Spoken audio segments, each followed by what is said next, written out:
depending on the shape of the conductors that we use, we can have various types of capacitors. Okay, now if the conductors are plane, if they are plane or plates, then we have a parallel plate capacitor. Okay. If the conductors are spherical in shape, then we have spherical capacitors. And if the capacitors are cylindrical in shape, then we can have cylindrical capacitors. Right? It depends on the shape of the conductors that you are using and the place where you want to use such type of capacitors. ठीक है, कितनी space चाहिए उसके हिसाब से क्या requirement है आपकी, we use different capacitors. So इन सब में से आपको सिर्फ ये वाला पढ़ना है, parallel plate capacitor. Sorry, plane लिख दिया, plate, parallel plate capacitor.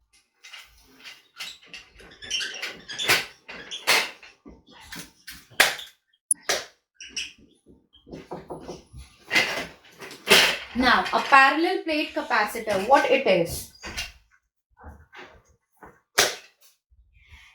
Now, parallel plate capacitor is the most simplest and the most common capacitors that we use. Okay, काफी frequently, काफी जगह पर parallel plate capacitor use होता है. इसमें क्या होता है, we have two plates, let's say 1 and 2. There are two thin conducting plates, right? Each of the plate has an area, let's say capital A. And one of the plates, let's say 1, the first plate is insulated, whereas the other one, the second plate is earthen. इसको अर्थ किया गया, ठीक है. And both these plates, they are kept at a distance D, and there is an insulating medium or a dielectric medium in between the plates. Clear? समझ आया क्या situation है? Parallel plate capacitor कैसा बना होता है? We have two thin conducting plates 1 and 2. दोनों plates का एरिया A है, बराबर एरिया है, and both these plates they are separated at distance of D. Second plate को हमने अर्थ किया हुआ है, ठीक, and there is a dielectric medium in between the plates. Clear? Now, suppose we give a plus Q charge to the first plate. ठीक, first plate को मैंने plus Q charge दे दिया, तो इसकी सरफेस चार्ज डेंसिटी क्या बनेगी? Plus sigma, this is equal two plus Q by A. Correct? Now induction की वजह से सेकेंड प्लेट के नियर एंड पे नेगेटिव चार्ज आ जाएगा. इंडक्शन की वजह से सेकेंड प्लेट के नियर एंड पे नेगेटिव चार्ज आ जाएगा, जबकि इधर पॉजिटिव चार्ज आएगा, एंड वो पॉजिटिव चार्ज आपका अर्थ हो चुका है, राइट? अर्थ में जा चुका है. सो सेकेंड प्लेट की सरफेस चार्ज डेंसिटी क्या आएगी? Minus sigma, because negative charge है, so minus Q by A. Correct? Negative sign only indicates negative charge. Otherwise, magnitude is Q by A. Clear? कोई दिक्कत यहां पर किसी को? Now, सिंस यहां पर पॉजिटिव चार्ज है, यहां पर नेगेटिव चार्ज है, so there will be an electric field inside the plates of the capacitor, in between the plates. Positive to negative एक इलेक्ट्रिक फील्ड क्रिएट हो जाएगी. Clear? And the formula of this electric field is sigma by epsilon naught. ये formula हमने पढ़ा था first chapter में. Yes और no? We read this formula. Clear? Now सिग्मा की जगह मैं लिख सकती हूं Q by A. Clear? Now अगर यहां पर कैपेसिटर प्लेट्स के बीच में एक इलेक्ट्रिक फील्ड जनरेट हो गई है एंड ये दोनों कैपेसिटर प्लेट्स भी डिस्टेंस अपार्ट रखे गए हैं, दैट मींस यहां पर एक पोटेंशियल डिफरेंस क्रिएट हो जाएगा. There will be a potential difference V and this will be equal to what? E into D. यही फॉर्मूला होता है पोटेंशियल डिफरेंस का, the product of electric field and the separation. तो यहां पर मैं E की वैल्यू डाल सकती हूं. So I get Q D upon epsilon naught A. Correct? अब लास्ट क्लास में हमने कैपेसिटर का फॉर्मूला पढ़ा था, कैपेसिटेंस का formula, that Q is equal to CV. यही पढ़ा था. So C is equal to Q by V. So V की ये वैल्यू जो अभी हमने निकाली है ये हम यहां डाल सकते हैं. सो Q D into epsilon naught A ऊपर आ गया. सो Q से Q cancel. So we get the formula of C as epsilon naught A upon D. Very, very, very important formula. Okay. Epsilon naught A by D. So यहां से आप देख सकते हो कि कैपेसिटेंस डिपेंड कर रहा है एरिया ऑफ द प्लेट्स पर एंड प्लेट्स के बीच में कितना सेपरेशन है एंड कौन सा डाई इलेक्ट्रिक मीडियम आपने इन दोनों प्लेट्स के बीच में रखा हुआ है, which is the epsilon not. फिलहाल हमने यहां पर जो डाई इलेक्ट्रिक मीडियम रखा था, लेट्स से वो वैक्यूम था, वैक्यूम और एयर. तो फॉर्मूला में एप्सिलॉन नॉट आया है. क्लियर? एंड ये चीज मैंने आपको लास्ट क्लास में बताई थी, that the capacitance does not depend on the nature of the material of the conductors. Rather, it depends on the nature of the medium in which you have kept the capacitor. तो देखो यहां पर permittivity आ रहा है. Clear? तो एक बार मैं फिर से रिपीट कर देती हूं. पैरेलल प्लेट कैपेसिटर क्या होता है? We have two conducting thin plates 1 and 2. इन दोनों प्लेट्स का एरिया है A and there is a separation D in between these capacitor plates. Right? First plate को मैंने इंसुलेट किया, सेकेंड प्लेट को मैंने अर्थ करा हुआ है. अब फर्स्ट प्लेट पर हमने प्लस Q का चार्ज दिया. ठीक? तो इसके लिए सरफेस चार्ज डेंसिटी सिग्मा आ गया Q by A. Then induction की वजह से ये plus Q charge second plate पर नेगेटिव चार्ज इंड्यूस करेगा on the near end of the plate. And on the far end there will be a positive charge induced. But since आपने far end को अर्थ किया हुआ है, so all the positive charge it vanishes into the earth. Right? अब second plate के लिए surface charge density होगी minus sigma which is minus Q by A. Minus sign only indicates that there is a negative charge on the second plate. Now अब first plate पर positive charge आ गया, second plate पे negative charge आ गया. So from positive to negative direction there will be an electric field. And electric field का formula हमने पढ़ा है फर्स्ट चैप्टर में which is sigma by epsilon not. Sigma की जगह पे मैं Q अपॉन A लिख सकती हूं. नाउ अब अगर एक इलेक्ट्रिक फील्ड क्रिएट हो गई है एंड ये दोनों प्लेट्स को डी सेपरेशन पर रखा हुआ है, एक पर पॉजिटिव चार्ज है एक पे नेगेटिव चार्ज है, so there will be a potential created over here and the formula is E into D. Potential is the product of electric field and the separation.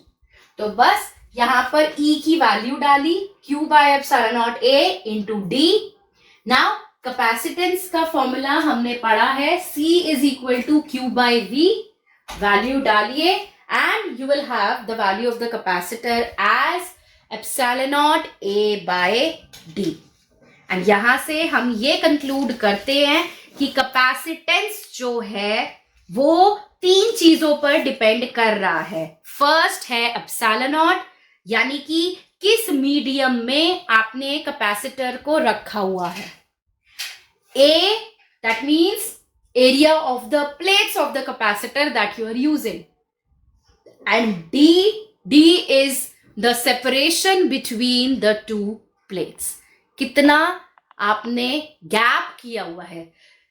जितना आप गैप कम करोगे दोनों plates के बीच में, कैपेसिटी उतनी बढ़ जाएगी, उतनी इंक्रीज हो जाएगी. एंड जितना एरिया आप इन दोनों प्लेट्स का बढ़ाओगे कैपेसिटी इंक्रीज होती जाएगी. ऑब्वियस है, आप जितना एरिया बढ़ाते जा रहे हो, आप बड़ा करते जा रहे हो प्लेट को, तो ज्यादा से ज्यादा चार्ज स्टोर कर सकता है वो प्लेट. एंड रही बात मीडियम की, अभी एप्सिलॉन नॉट आ रहा है वैक्यूम एंड एयर के लिए. अभी मैं आपको नेक्स्ट एक कोई मीडियम रख के बताती हूं कि मीडियम चेंज होने से कैपेसिटी पर क्या फर्क पड़ता है. Now suppose instead of a vacuum, I am placing some other dielectric medium in between the capacitor plates. ठीक, अब कैपेसिटर प्लेट्स के बीच में वैक्यूम की जगह मैं कोई और डाइलेक्ट्रिक मीडियम रख रही हूं. It can be a paper, it can be a mica, it can be glass, it can be any other medium. ठीक ना, जब कैपेसिटर प्लेट्स के बीच में वैक्यूम था तो हमारे पास लेट्स से C नॉट, इसका फॉर्मूला आया epsilon naught A by D. Correct. अब मैंने क्या किया, अब मैंने एक दूसरा dielectric medium in capacitor plates के बीच में रखा है. लेट्स से उसकी परमिटिविटी है epsilon. So now we get let's say capacitance in some other dielectric medium. So Cm मैंने लिखा, so this is equal to epsilon A by D. Correct? Now हमने फॉर्मूला पढ़ा था relative permittivity का formula epsilon R. This is equal to epsilon by epsilon naught. So, यहां से मैं epsilon को लिख सकती हूं epsilon R into epsilon naught. Right. So Cm is equal to epsilon R into epsilon naught A by D. And epsilon naught A by D is what, C naught. वो वाला capacitance जब आपने दोनों capacitor plates के बीच में vacuum रखा हुआ है. So we get this expression. Cm is epsilon R C naught. Epsilon R को हम कैपिटल K भी लिख सकते हैं. What is capital A?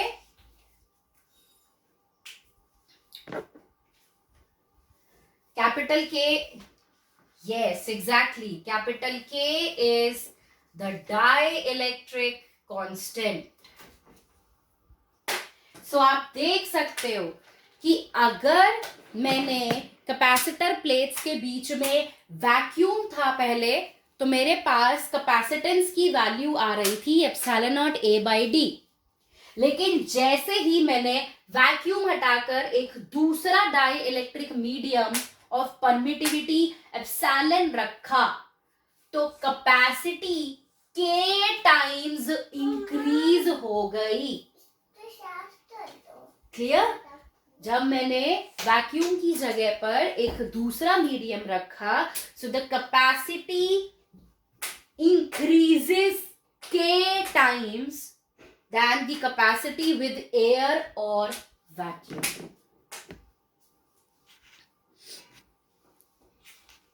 Right?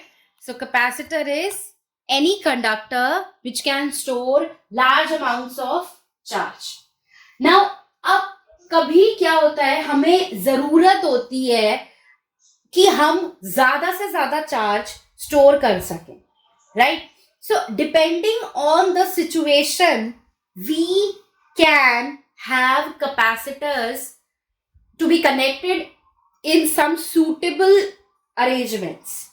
ठीक, मुझे कितना capacitance चाहिए, what is the desired quantity that I need to store charge, that ultimately tells you that how different capacitors can be connected, how they can be grouped.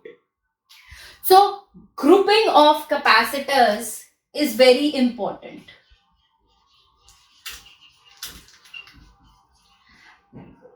Grouping क्यों करेंगे?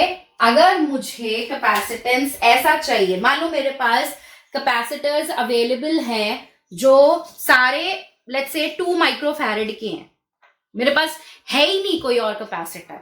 अब मुझे ऐसा एक अरेंजमेंट बनाना है जिसमें मेरे पास कैपेसिटेंस ज्यादा हो। लेट्स से मुझे 10 माइक्रोफैरेड का कैपेसिटेंस चाहिए, मेरे पास है ही नहीं 10 मेरे पास, लेकिन 2 माइक्रोफैरेड के बहुत सारे कैपेसिटर्स हैं, तो मुझे उन 2 माइक्रोफैरेड के कैपेसिटर्स को यूज करके इस तरीके से उनको अरेंज करना पड़ेगा, इस तरीके से उनकी ग्रुपिंग करनी पड़ेगी कि वो 2 माइक्रोफैरेड के कैपेसिटर्स मिलकर मुझे 10 माइक्रोफैरेड का कैपेसिटर दे दें, एंड मेरा जो भी काम है, मेरी जो भी सिचुएशन है, वो सॉल्व हो जाए, right? So grouping of capacitors हम 2 टाइप से कर सकते हैं। ये बिल्कुल वही चीज है जो आपने 10th क्लास में ग्रुपिंग ऑफ रेजिस्टर्स पढ़ा था, राइट? अगर मुझे रेजिस्टेंस बढ़ाना था तो मैंने उन्हें सीरीज में कनेक्ट करा, और अगर मुझे रेजिस्टेंस कम चाहिए था तो मैंने उनको पैरेलल में कनेक्ट किया था। ठीक, यहां पर भी यही है। अगर मुझे कैपेसिटी इंक्रीज करनी है, अगर मुझे कैपेसिटी बढ़ानी है, तो मैं कैपेसिटर्स को पैरेलल में कनेक्ट करूंगी। यहां पर उल्टा होता है, ठीक? और अगर मुझे कम चाहिए कैपेसिटी, तो मैं कैपेसिटर्स को सीरीज में कनेक्ट करूंगी। Just remember this. This is opposite of what you have studied for resistance. Clear? If I want more capacitance, so I will connect all the capacitors in parallel. And if I want less capacitance, so I should connect them in series. Okay? So let's discuss how capacitors are connected in series and how they are connected in parallel one by one. First, I will take the series combination. Okay. Now, series combination का क्या मतलब है कि जब मैं capacitors को side by side connect करना शुरू करूं, कि अगर उस कैपेसिटर्स में चार्ज को फ्लो करना है, तो उस चार्ज को फ्लो करने के लिए एक ही पाथ मिले, Clear? So if we have a series combination, then let's say capacitor number 1, capacitor number 2, capacitor number 3. This is C1, C2 and C3. ये 3 कैपेसिटर्स हैं. इन तीनों को मैंने साइड बाय साइड लगाया. दैट मीन्स ये आपके सीरीज में कनेक्टेड है. क्लियर? यहां से मैं प्लस चार्ज दूंगी और इसको मैंने अर्थ किया हुआ है, मतलब नेगेटिव चार्ज है. Let's say negative terminal, positive terminal of the battery and negative terminal of the battery. Clear? And इतना वोल्टेज हमने इस सीरीज कॉम्बिनेशन के अक्रॉस लगाया हुआ है. क्लियर? ये सिचुएशन है. नाउ अब ध्यान से सुनना. सपोज करो मैंने C1 कैपेसिटर को प्लस Q चार्ज दिया. मैंने यहां से प्लस Q चार्ज भेजा एंड C1 की जो लेफ्ट प्लेट है उस पर सारा प्लस Q चार्ज आ गया.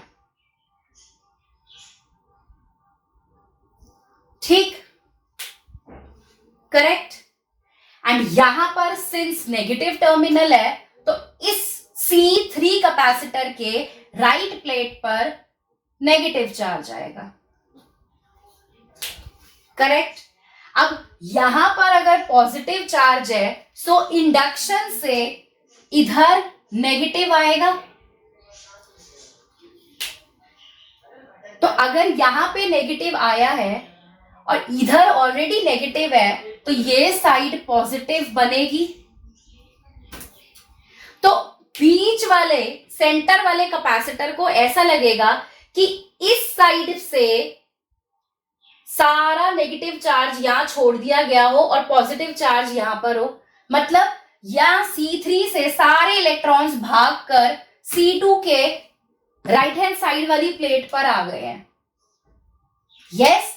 एंड C1 में क्या हुआ? C2 से जितने भी इलेक्ट्रॉन्स लेफ्ट प्लेट पर थे वो सारे इलेक्ट्रॉन्स भागकर C1 के पास आ गए हैं. इसकी वजह से C2 की ये वाली प्लेट भी पॉजिटिव बनेगी एंड इधर वाली नेगेटिव बनेगी. ठीक है? इस चीज को ध्यान रखना. कैपेसिटर में सिर्फ और सिर्फ जो आपकी फर्स्ट कैपेसिटर और लास्ट कैपेसिटर होता है, फर्स्ट कैपेसिटर की लेफ्ट हैंड साइड वाली प्लेट और लास्ट कैपेसिटर की राइट हैंड साइड वाली प्लेट्स ही होती हैं जिन पर पॉजिटिव और नेगेटिव चार्जेस आते हैं एक्सटर्नल सोर्स की वजह से. बाकी हर एक प्लेट पर जो चार्ज आएगा वो सिर्फ इस वजह से आएगा कि प्लेट में से रीशिफ्टिंग ऑफ चार्जेस हो रही है. Clear? Just remember this thing. ये बहुत जरूरी है, याद रखना. ठीक है? The battery that is connected it produces charges only on these two plates. बाकी सारी प्लेट्स पे जो चार्जेस हैं वो सिर्फ और सिर्फ शिफ्टिंग की वजह से हुए हैं. क्लियर? नाउ अब इस प्लस Q चार्ज को ये एक सिंगल पाथ मिल रहा है फ्लो करने के लिए. सो सीरीज में Q सेम रहता है. याद करो रेजिस्टर्स में सीरीज में I सेम रहता था, V चेंज होता था. कैपेसिटर्स में भी सेम चीज है. कैपेसिटर्स को जब आप सीरीज में कनेक्ट करोगे तो Q चार्ज सेम रहेगा लेकिन पोटेंशियल अलग होगा. The potential will be different. And let's say potential different होने की वजह से सपोज कर लो C1 के अक्रॉस V1 पोटेंशियल है, C2 के अक्रॉस V2 एंड C3 के अक्रॉस V3 पोटेंशियल है. Clear? So if I write the formula, I will get V1 is equal to, क्या फॉर्मूला है? Q is equal to CV. So V is equal to Q by C, right? So V1 is Q upon C1 because charge same है, capacitor अलग है, right? Similarly, V2 is equal to Q upon C2 and V3 is equal to Q upon C3. Clear? Now, the total voltage that you are applying is V. Correct? It is V.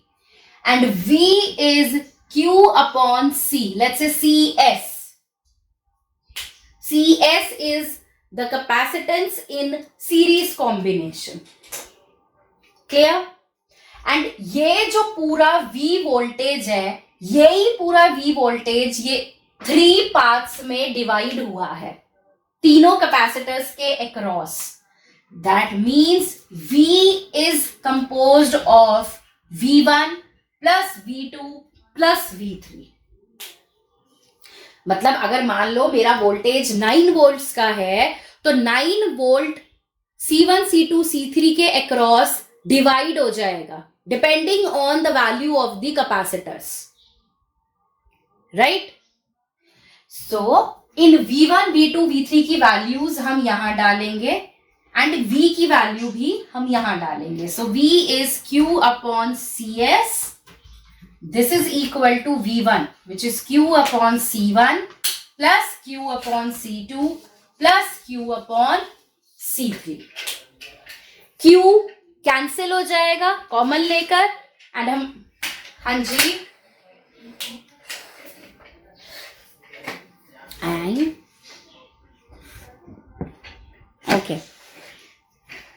okay, right? So we can take Q common and hence we get 1 upon CS is equal to 1 upon C1 plus 1 upon C2 plus 1 upon C3. So this is the formula. मतलब अगर आपके पास capacitors हैं और वो सारे capacitors आपने series में connect करे हैं तो you just take the reciprocal of all capacitance and add them. Clear है? बताइए. बिल्कुल रेजिस्टर्स का उल्टा है ये, ठीक है? मैं रिपीट कर देती हूं. सीरीज में अगर आप कैपेसिटर्स को कनेक्ट कर रहे हो तो साइड बाय साइड आप सारे कैपेसिटर्स को कनेक्ट करोगे, ठीक?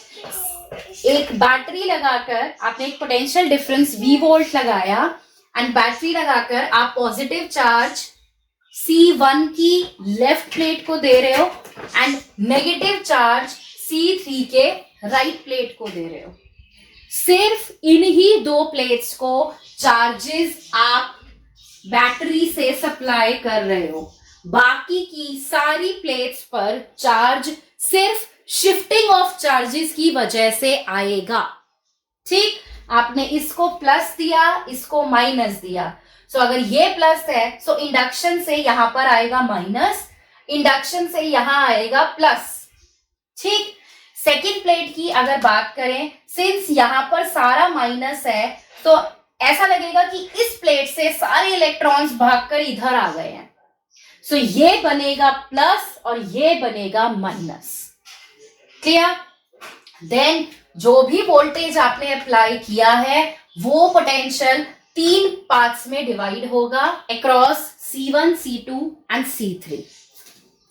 क्लियर? Q सेम रहेगा बिकॉज चार्ज को एक सिंगल पाथ ही मिल रहा है फ्लो करने के लिए.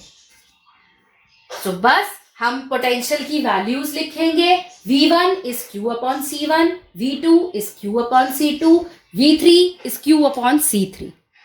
Then the total potential that you have applied is the sum of all the potentials. बस हमने add किया and we have the formula. So in general, I can write this formula as 1 upon CS is equal to summation I 1 to n 1 upon C I. जितने मर्जी capacitance हो, हर capacitance का आप reciprocal करो and उनको add कर दो. You will have the capacitance of the series combination.